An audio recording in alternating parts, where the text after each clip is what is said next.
Hi friends, எல்லோரும் எப்படி இருக்கீங்க?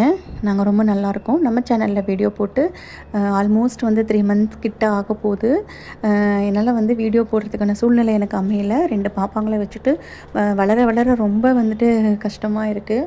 அவங்க ஸ்கூல் போனால் தான் என்னால் கண்டினியூஸாக வீடியோ போட முடியும். பட் இருந்தாலும் நான் டச்சில் இருக்கணுங்கிறதுக்காக அப்பப்போ வீடியோ போட்டுட்ருக்கேன். கண்டினியூஸாக வீடியோ போடவும் ட்ரை பண்ணிகிட்ருக்கேன். பார்ப்போம். இது என்ன வீடியோன்னு பார்த்தீங்கன்னா, நம்ம வீட்டில் புதுசாக ஒரு ஓடிஜி வாங்கியிருக்கோம். நான் ரொம்ப நாளாக ஓடிஜி வாங்கணும்னு சொல்லி நினச்சிட்டு இருந்தேன்.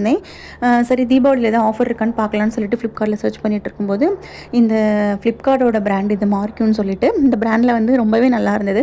லாஸ்ட் 5 இயர்ஸோட ரிவ்யூ பார்த்துருந்தேன். ரொம்ப நல்லா இருந்தது. சரி, இதையே வாங்கிப்போன்னு சொல்லிட்டு வாங்கிட்டேன். இது 33 லிட்டரு. இதோட ப்ரைஸ் பார்த்திங்கன்னா எனக்கு 3100 வந்தது. 2 ஆர்டர் போட்டோம். எனக்கு ஒன்று, ஃப்ரெண்டுக்கு ஒன்று. அவங்களுக்கு போடும்போது 2900, எனக்கு போடும்போது 3100. இதில் என்னென்ன வருதுன்னு பார்த்தீங்கன்னா, இந்த மாதிரி ஒயர் ரேக்கு ட்ரேலாம் எடுக்கிறதுக்கான ஒரு ஸ்டாண்ட் மாதிரி ஒன்று கொடுத்துருக்காங்க. அப்புறம் ஒயர் ரேக் ஒன்று. அப்புறம் நம்ம க்ரில் பண்ணுவோம் இல்லைங்களா, பன்னீர், சிக்கன் இதெல்லாம் க்ரில் பண்ணுறதுக்கு அந்த கம்பி மாதிரி ஸ்கொயர்ஸ்ன்னு சொல்லுவாங்க, அது 4 கொடுத்துருந்தாங்க.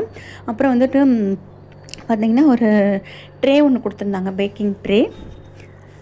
இது கூடவே கைடு வந்திருந்தது. வாரண்டி கார்டு இருந்தது. ரொம்பவே நல்லா இருந்தது. லாஸ்ட்டு 5 இயர்ஸோட ரிவ்யூ பார்க்கும்போது ரிவ்யூ ரொம்பவே சூப்பராக இருந்தது. நான் ஃபஸ்ட்டு பீஜனில் தான் வாங்கணும்னு சொல்லிட்டு இருந்தேன். பட் பீஜனில் ரிவ்யூ அந்த அளவுக்கு நல்லா இல்லை. நிறைய டிஸ்அட்வான்டேஜ் இருந்தது. டிஸ்அட்வான்டேஜ் மீன்ஸ் அதை யூஸ் பண்ணவங்களுக்கு தெரியும், எல்லாருக்கும் அப்படி இருக்குமான்னு தெரில. ஸோ அதனால் ஏன் அதை 2 மனசாக வாங்கணும்னு சொல்லிட்டு நான் இதையே சூஸ் பண்ணி வாங்கிக்கிட்டேன். இதுலேயே இந்த கைடில் பார்த்தீங்கன்னாக்கா பேக்கிங்க்கு எப்படி வைக்கணும், பேக்கிங்க்கு என்ன டைமிங் வைக்கணும், டோஸ்ட்டுக்கு எவ்வளோ டைமிங் வைக்கணும், ப்ளஸ் பார்த்திங்கனாக்கா இப்போ ஏதோ சூடு பண்ணுறதுக்கு எவ்வளோ வைக்கணும், எல்லாமே இதில் டைமிங்கோடு கொடுத்துருக்காங்க. பிகினருக்கு ரொம்ப யூஸ்ஃபுல்லாக இருக்கும். நான் இதில் ஒரே ஒரு தடவை ஒரு 1/2 kg அளவுக்கு கேக் செஞ்சு பார்த்தேன். ரொம்பவே சூப்பராக வந்திருந்தது. இனிமேல் தான் இதை ட்ரை பண்ணணும். பாப்பாங்களோட நெக்ஸ்ட் பர்த்டேக்குள்ளார கொஞ்சம் ஓரளவுக்கு நல்லா கேக் செய்ய கற்றுக்கணும் அப்படின்ற ஒரு இதில் இருக்கேன். பார்ப்போம். யாருக்காவது இது தேவைப்பட்டுச்சுனாக்கா